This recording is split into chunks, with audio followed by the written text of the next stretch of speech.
ఈ దినం దేవుని వాగ్దానం యెషయా గ్రంథం 40వ అధ్యాయం 29వ వచనం. సమస్యలు వారికి బలమిచ్చువాడు ఆయనే. ఈరోజు దేవుడు మనకిస్తున్న వాగ్దానం, సమస్యల వారికి బలమిచ్చువాడు ఆయనే అని దేవుడు సెలవిస్తున్నాడు.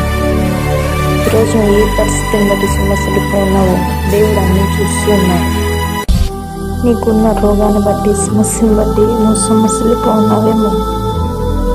అయితే నువ్వు దేవుని దగ్గరకు వచ్చి దేవునికి ప్రార్థించినప్పుడు ఆయన తప్పకుండా నీకు బలమిచ్చి ఆ శోధనను, ఆ సమస్యను, ఆ రోగాన్ని జయించే శక్తిని దేవుడు నీకు ఇచ్చి దేవుని ఆదుకొని నేను గొప్పగా దీవించబోయే దేవుడే ఉన్నాడు.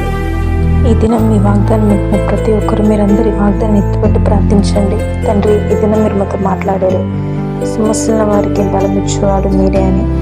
మేము శోధనలో, రోగాన్ని బట్టి, సమస్యను బట్టి సమస్యలు ఉన్నామయ్యా, మాకు బలము దయచేయండి, ఆ సమస్యను ఎదిరించే శక్తిని మాకు దయచేయండి అని చెప్పి దేవుడికి మీరు ప్రార్థించినప్పుడు దేవుడు తప్పక మీ జీవితాల్లో కార్యం చేసి అద్భుతం చేయబోతున్నాడు. ఆమేన్. తండ్రి, ఈ ఎంతమంది బిడ్డలు దినం మీకు వాగ్దానం ఉన్నారు, వాళ్ళందరి జీవితాలను కార్యాన్ని చదివించి వాళ్ళందరికీ మీరు బలమునిచ్చి దీవించమని యేసు నామములో అడుగుచున్నాం తండ్రి. ఆమేన్.